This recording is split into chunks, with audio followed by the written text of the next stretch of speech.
고등학교 지구과학 2 어디 한번 해볼까요?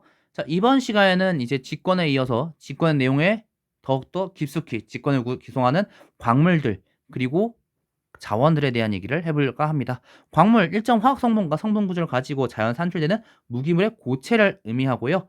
원소 광물, 산화 광물, 탄산염 광물 등으로 나눠지는 비규산염 광물과 지각의 약 90%를 차지하는 규산염 광물로 분류됩니다.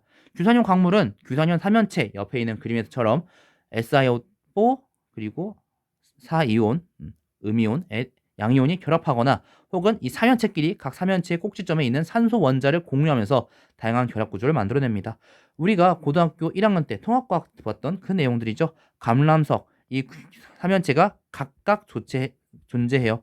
휘석, 사슬 모양으로 존재합니다. 이 결합 때문에 이따 보겠지만 쪼개짐이 두 방향으로 쪼개지게 되고요.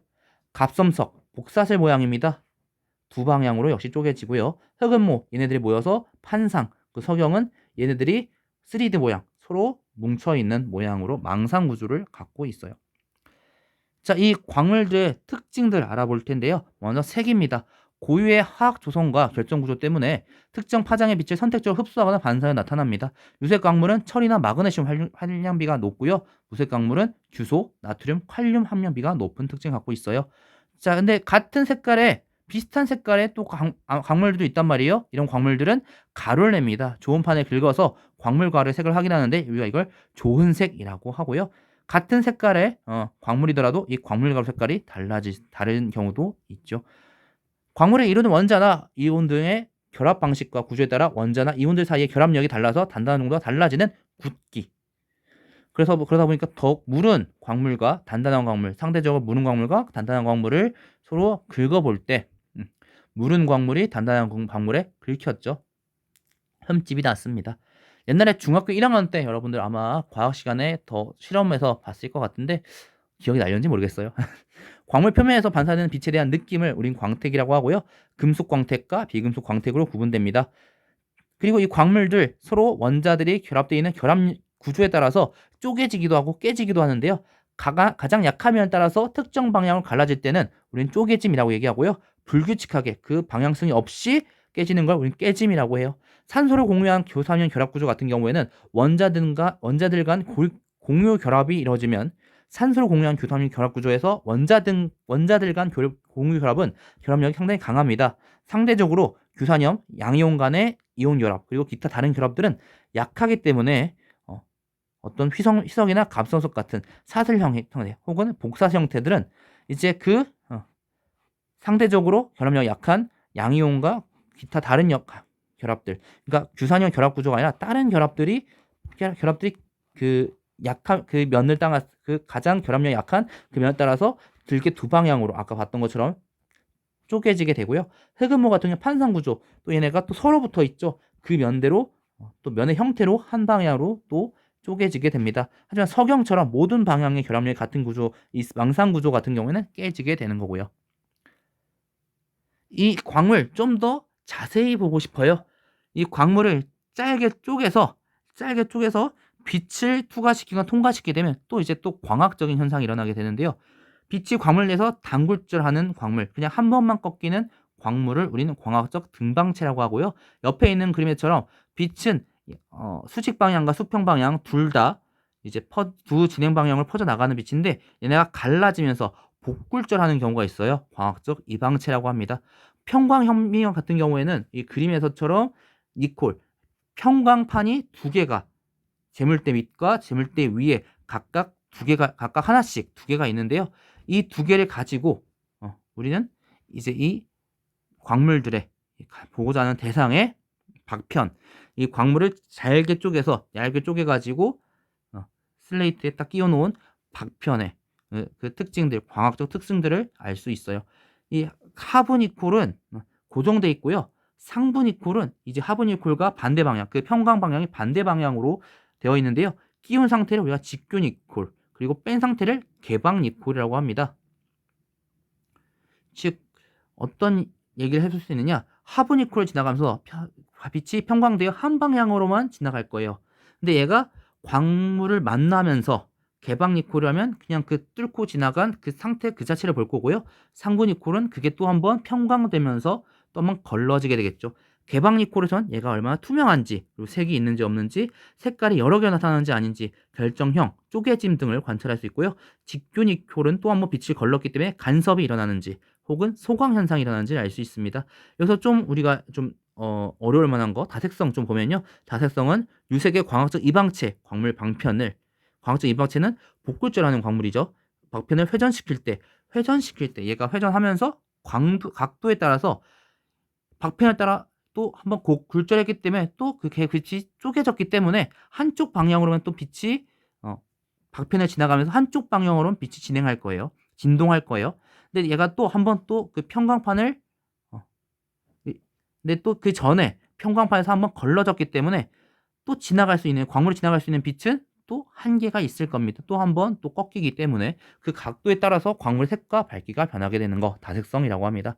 간섭색, 광학적 이방체 광물 역시 복굴절하는 광물을 박편을 이제 반편에 써 있네요. 박편을 관찰할 때 복굴절된 두 간섭이 서로 간섭을 일으킵니다. 간섭을 일으킨다는 것은 서로 파동이 서로 같은 모양이면은 같은 위상, 서로 마루와 마루가 만나면 더 진폭이 커지고요. 마루와 골이 만나면 서로 상쇄해서 그 진폭이 작아지는 걸 간섭이라고 얘기하는데요. 그러다 보니까 그 간섭을 일으켜 나타나는 그 여러 가지 색깔도 다른 색깔들이 나타나게 될 겁니다. 소광현상, 광학적 이방체 광물을 역시 박편을 360도 회전시킵니다. 그러면 얘가 하부 평광판을 지나가면서 한번 빛이 걸러졌어요. 또 얘가 박편을 지나가면서 또 빛이 두 갈래로 나눠졌어요. 또 그리고 걔가 또다시 한번 평광판을 지나가면서 4번이나 어두워집니다. 이걸 소광현상이라고 얘기해요. 자, 이렇게 암석을 어떤 박편을 현미경에 놓고 그 광학적 성질을 볼 때 화성암 같은 경우에는 그 조직이 구성 입자 크기에 따라 조립질, 세립질, 유리질, 반상 조직을 구분할 수 있고요. 먼저 생성된 광물은 결정면이 잘 발달하기 때문에 광물의 생성 순서를 알 수 있습니다. 이따가 광상 좀 얘기하면서 조립질, 세립질, 유립질, 반상 조직은 좀 더 얘기할 것 같아요. 퇴적암은 이제 지구학 원에서 간단하게 얘기하고 넘어갔었죠. 쇠설성 퇴적암, 화학적 퇴적암, 그리고 유기적 퇴적암으로 나눠지는데요. 쇠설성 퇴적암은 쇠설성 조직이 발달하며 입자 크기, 모양, 고른 정도, 구성 광물과 같은 조직적 특성을 이용해서 퇴적물의 공급질을 유추할 수 있습니다. 화학적 퇴적암은 주로 한 가지 광물로 구성되어 있고요. 유기적 퇴적암은 유기물, 죽은 생물체의 골격이나 껍데기, 파편이 관찰되어 퇴적암의 생성 환경을 유추해 볼 수 있어요. 변성암 같은 경우에 염리가 있는 경우에는 염리는 이제 그 열과 압력을 받아서 변성암이 변성하면서 양쪽으로 눌리면서 그 조직들이 눌리면서 만들어진 줄무늬였죠.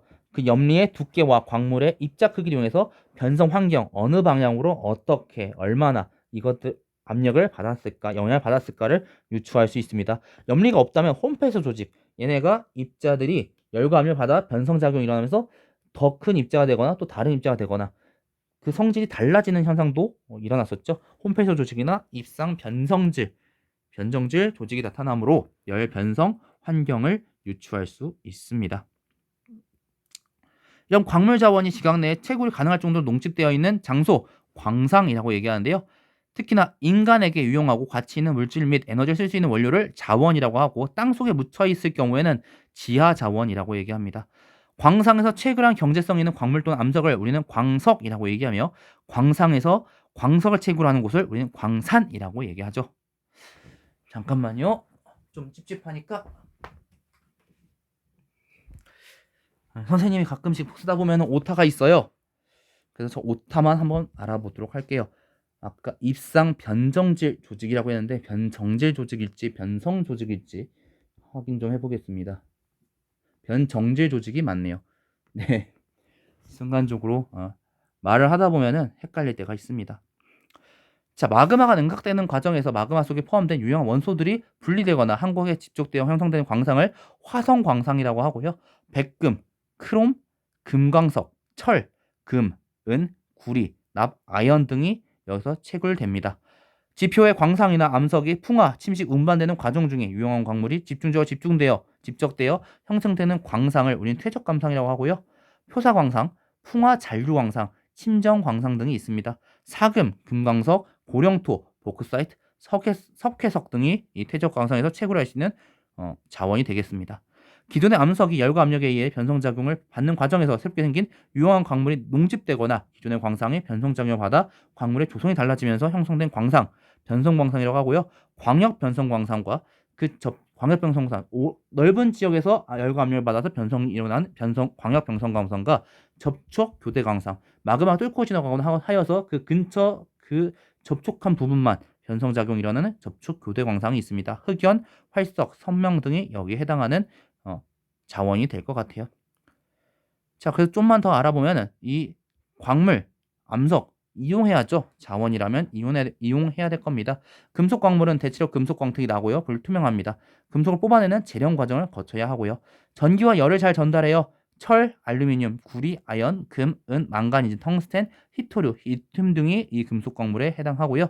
비금속 광물, 재련 과정이 필요하지 않습니다. 하지만 암석으로부터 유용한 성분을 분리하거나 이용하기 쉽게 하기 위해서는 분쇄하는 과정이 필요해요. 석회석, 고령토, 규석, 운모, 장석, 금광석, 흑연 등이 여기에 속하는 광물 자원들이 되겠어요. 화강암은 추가적으로 화강암은 건축 자재로서, 대리암은 건축 내장재로서, 석회암은 비료나 시멘트, 제철용 혹은 화학공업 원료로서 사용됩니다. 현모암은 건축 자재나 맷돌 등으로 이용되고요. 특히나 바다에도 자원이 깔려있는 경우가 있어요. 해양자원, 환경오염이나 식량자원 고갈, 새로운 광물과 에너지 자원 확보 등을 해서 해결하기 위해서 우리는 또 해양자원을 또 어떻게 또 개발하는데요. 광물 자원부터 볼게요. 해수로부터는 소금, 브로민, 마그네슘, 금, 은, 우라늄, 리튬 등을 우리가 얻을 수 있고요. 해저 밑바닥에는 망가니즈 단계를 우리가 채굴함으로써 얻을 수 있을 거예요. 에너지 자원도 알아볼게요. 가스 수화물, 메테인이나 에테인 등의 저온 고압의 환경에서 물 분자 결합한 고체 물질들은 가스 수화물로서 우리가 또 이용할 수 있고요. 전 세계 대륙붕에는 많은 양의 석탄, 석유, 천연가스 같은 화석 연료가 매장되어 있습니다. 달과 태양의 인력으로 인해서 발생하는 조력 발전, 밀물과 썰물이 일어날 때 그 높이 차에 의한 위치 에너지를 이용하면 조력 발전을 할 수 있고요. 지킬 수 있고요. 바람 위에 생기는 파도의 상하좌우 운동을 이용해서 파력 발전을, 그리고 표층수와 심층수의 온도차를 이용해서 해양 온도차 발전, 그리고 조석에 의해 자연적으로 발생하는 빠른 흐름인 조류에 직접 터빈 설치함으로써 해수의 수평 운동을 회전 운동으로 변환시키는 조류 발전을 또 이용할 수 있습니다. 그리고 또한 30만 종의 생물군이 분포하는 해양 생물 자원도 우리가 놓칠 수 없을 거예요. 육상에 비해 재생성량이 약 5배에서 7배에 달할 정도로 또 그 회복도 빠릅니다. 오늘 자원에 대한 얘기를 했습니다. 갑자기 생각이 나는 게 분명히 조립질, 세립질, 유립질, 반상조질 얘기했던 것 같은데 저기 아마 G1에 있었나 봐요. G1에는 조립질이 암석이 화강암이 천천히 굳으면서 화강암이죠.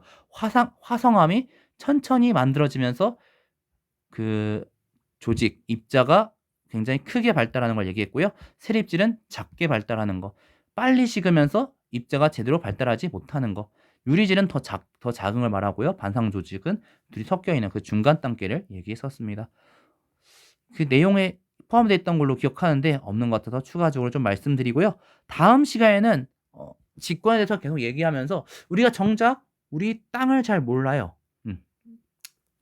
특히나 오늘 내용도 그렇고 중학교 1학년 때 여러분들이 공부하면서 우리가 돌멩이 알아서 어디다 써먹어요? 라는 걸 질문했던 게 기억이 나는데 계속 오랜만에 나온 내용이지만 또 나오네요.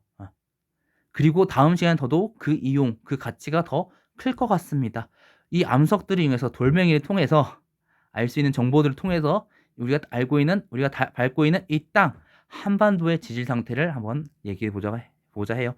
혹시나 중학교 1학년 때 얘기했던 것들 기억이 안 나시면 다시 한번 봐주시는 것도 도움이 될 것 같고요. 차근차근 한번 정리해 보시는 것도 또 역시 당연하겠지만 도움이 되겠죠. 자, 오늘 너무나도 고생하셨습니다. 다음 시간에는 한반도의 지질에 대해서 얘기하도록 하겠습니다. 고등학교 지구학 2 다음엔 어디부터 볼까요?